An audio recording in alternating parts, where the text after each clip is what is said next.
Enough staff to keep everyone safe. The DOC says the move comes after an attempted suicide last week. There was a complaint about delayed medical care, and when the state investigated, it discovered the jail was not meeting minimum staffing levels. The jail now has to cut down its capacity from 132 all the way down to 80 by tomorrow. Criminal charges are now filed against a Carrington, North Dakota woman who prosecutors say caused the death of a child at a daycare 4 months ago. 48-year-old Patricia Wick is charged in Foster County Court with murder, child abuse, and operating a daycare without a license. She's in jail on a $500,000 bail. Carrington police were called to Wick's home for an unresponsive child on September 26. A 5-month-old boy was airlifted to Fargo, where medical experts say he had suffered traumatic head injuries. The baby had a cardiac arrest and then died 2 days later. A GoFundMe was set up for the family shortly after the baby's death that has raised nearly $20,000. You can find it by clicking on this story at valleynewslive.com. We are starting out with a very cold morning out there, another one where you're shivering when you walk out the door. Yeah, time for a look at our fast track forecast with meteorologist Lisa Green. Good morning, Lisa. Good morning. Yeah, temperatures are up from yesterday, but yesterday they were just so cold that we're still stuck below zero.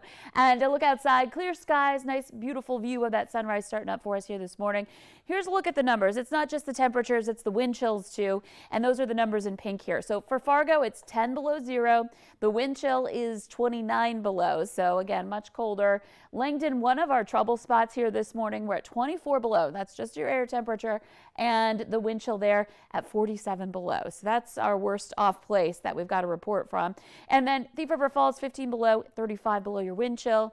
And we've got more places in the teens below. Crookston's at 18 below, and it feels more like 38 below. So again, places that do have some wind, have that wind chill factor. You can see Bemidji, Fergus Falls, no wind right now. That could be changing, and you'll see your wind chills suddenly drop in those locations. So keep that in mind today. It's at least quiet out there this morning. Nothing to show you here on the radar and satellite map right now. So the wait out at the bus stop going to be a shivery one again for those kids. They'll want to bundle up here with temperatures in the double digits below zero, wind chills that are even lower. And this afternoon we'll see more clouds build in. So it's going to get a little more cloudy as the day goes on.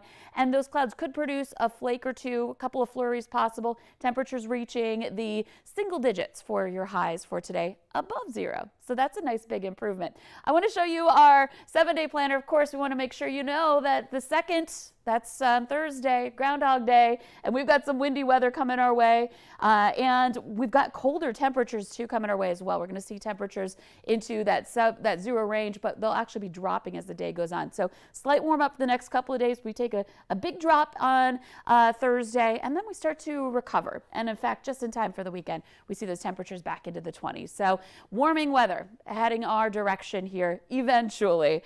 So keep that in mind and maybe hold on to that as you're shivering outside this morning. Again, a wind chill advisory in effect until noon today. All right, looking forward to that visit from our friend Phil there. Yeah, hopefully he predicts spring, but we all know how things go around here. Oh, yeah. Yeah, either way, we can be hopeful. Yes. Lisa, thank you. Time now is 6:54. 5 members of the Red Lake Indian Reservation are charged with crimes against a minor, including torture, endangerment, and neglect. Court records now indicate Trina Johnson directed that abuse. 3 of her sisters plus a 4th person are charged with aiding and abetting. Records allege the group withheld food from the victim to the point of starvation and malnourishment. They deprived the child of sleep and assaulted them with their hands and other objects.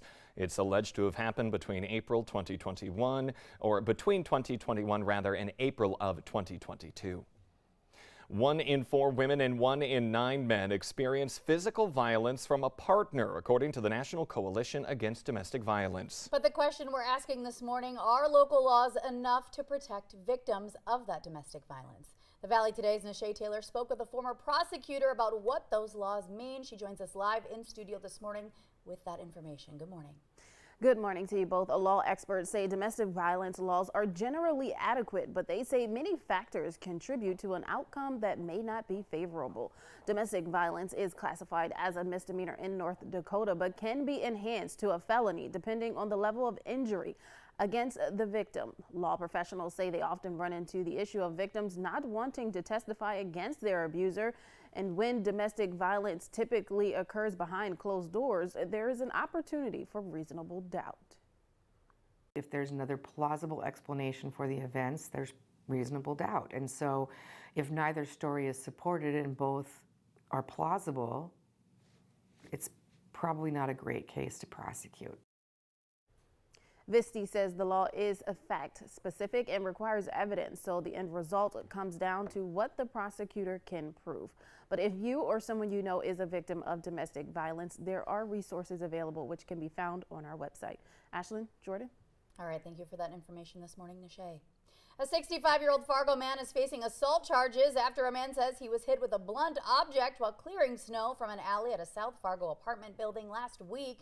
Police say video of the incident helped them identify Gary Kopass as the suspect. He was taken into custody during a traffic stop. There's no word, though, on a motive in that assault.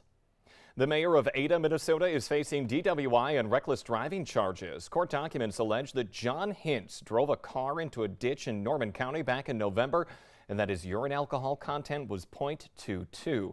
That's nearly 3 times the legal limit for driving. A Clay County man now in jail accused of DUI and leaving the scene of an injury accident. The Cass County Sheriff's Office says 28-year-old Alan Walker crossed the center line while making a turn off Highway 81 near Oxbow yesterday and hit another vehicle head-on. 2 people in that car were hurt. Deputies say Walker fled the scene but was located at his home. They say he ran then again from the hospital before he was tracked down and then taken to the Cass County Jail. North Dakota Governor Doug Burgum is jumping into the debate about wild horses at Theodore Roosevelt National Park. He sent a letter yesterday urging the National Park Service to maintain the herd out in western North Dakota. A plan for managing the horses involves gradually reducing the herd of about 200 horses all the way down to 0. Burgum says the horses have been a popular attraction and are a symbol of the Badlands. State lawmakers are also considering a resolution that urges the National Park Service to preserve the wild horses and the longhorn steers residing within the park. The Fargo Salvation Army blaming inflation, the weather, and a lack of volunteers for a challenging Red Kettle campaign. They say their Christmas campaign finished at nearly 85% of their $1 million goal. Bell ringer registrations were down significantly, and many shifts and days were canceled because of the brutal temperatures and the snowstorms that came through in December. If you would like to help, though, donations to the Salvation Army on Giving Hearts Day will be matched up to $3,000. Now, Giving Hearts Day is Thursday, February 9th. And if you are planning to give to nonprofits for that Giving Hearts Day, you might be wondering about some added fees you notice when you donate. We had someone contact our whistleblower hotline asking about the extra 30 cents and then the 2.9% processing fee. Giving Hearts Day staff say it is a credit card processing fee, and without it, they say they would not be able to accept donations by credit card at all. They say they've negotiated it to be as low as possible for a fundraising website, and to avoid the fee altogether, they send out a big reminder that donors, you at home, have the option to pay instead by check. And we have some interesting thing that I learned this morning, a little bit of trivia. We've reported sadly that Cindy Williams has passed away, the actress who played in Laverne and Shirley, and we all know very well the Schlemiel, Schlemazel, Hoffs and Pfeffer Incorporated. Anyway, so I did some research to find out what that means. And the example I was given, if a waiter spills soup onto somebody and it goes all over them, the waiter would be the Schlemiel. The person who was spilt on would be the Schlemazel. So basically, it's someone that does klutzy things and another person with bad luck. And we know that was kind of the case of Laverne and Shirley. Are we Laverne and Shirley? I think we might be. I think it is Morning a News metaphor edition. for life. Yeah, anyway. The Today Show and CBS Mornings are just about to start. You know what? Thanks for hanging out with us today. Have a great day. Tuesday.